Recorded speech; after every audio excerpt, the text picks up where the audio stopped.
Welcome to my channel, detailing events throughout the decades. 1987. The Great Storm. During the afternoon of October 15, winds were very light over most parts of the UK. A depression was drifting slowly northwards over the North Sea off eastern Scotland.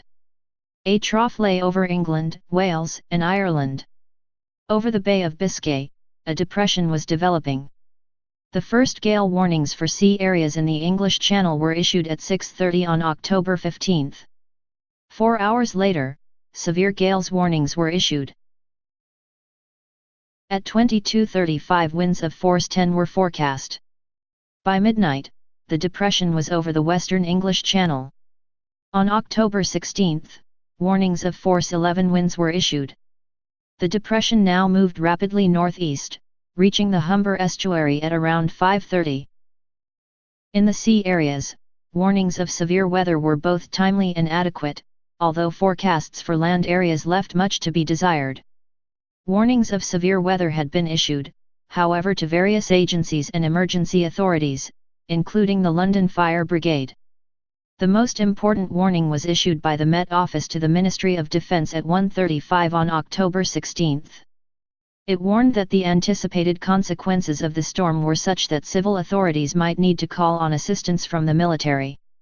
The highest gust of 137 miles per hour was estimated from satellite data at Quimper, Brittany, with the highest gust measured being 135 miles per hour at Pointe du Roc, Granville, Normandy. In southeast England, where the greatest damage occurred, gusts of 81 miles per hour or more were recorded for 4 consecutive hours. Damage patterns in the southeast suggested that tornadoes accompanied the storm. Winds at Shoreham by Sea, Sussex reached 120 miles per hour, before the anemometer failed. The southeast of the UK was blacked out by power cuts. Winds hit the counties of Kent, Sussex, and Hampshire and along the coast of Essex, Suffolk and southeastern Norfolk. North of a line from Portland Bill, Dorset to Cromer, Norfolk. The storm made landfall in Cornwall, and was tracked northeast towards Devon and then over the Midlands, going out to sea via the Wash. The strongest gusts of 120 miles per hour was recorded along the southeastern edge of the storm. The storm caused substantial damage over much of England, felling as estimated 15 million trees. Fallen trees blocked roads and railways and left widespread structural damage primarily to windows and roofs. Several 100,000 people were left without power, and was not fully restored until more than 2 weeks later. At sea, many small boats were wrecked. A Sea-Link cross-channel ferry was driven ashore at Folkestone, and the bulk carrier MV Sumnia capsized at Dover. The national grid sustained heavy damage during the storm, as crashing cables short-circuited, which in some cases overheated the main system. Headquarters faced the choice of keeping the grid online to help London as the storm approached, but risk system breakdown, failure, or burnout, or shut down most of southeast England, including London, to avert the risk. The headquarters made the decision to shut down the southeast power systems to maintain the network as soon as overheating began. This was the first shutdown like this since World War II. Parked cars in London were crushed under falling trees, billboards collapsed in many places, buildings damaged.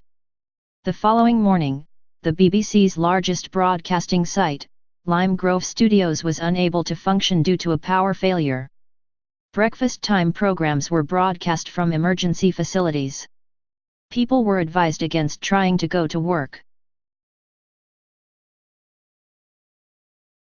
The storm hit the Isle of Wight at 2 in the morning. Shanklin Pier on the southeast coast of the island was broken into 3 pieces as a result of the huge waves. Plans to rebuild the pier were abandoned and the rest of the pier was demolished shortly afterwards. A monument knot stands in front of what used to be the pier entrance. Some landowners, such as the National Trust, did not attempt complete clearing and replanting. Instead, they took the opportunity to study the patterns of natural regeneration after such an event.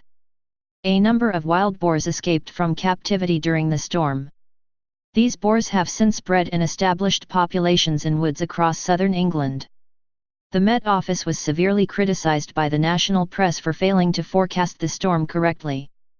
With BBC meteorologist Michael Fish drew particular criticism for reporting several hours before the storm hit that earlier today, apparently a woman rang the BBC and said she heard there was a hurricane on the way.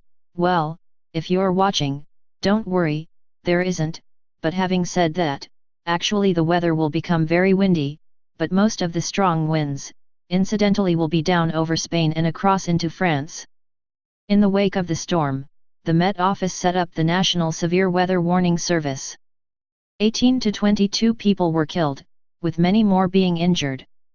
There are conflicting reports on how many people died. The storm cost the insurance industry $2 billion. Because the wind hit during the early hours when many were asleep, this reduced the death toll.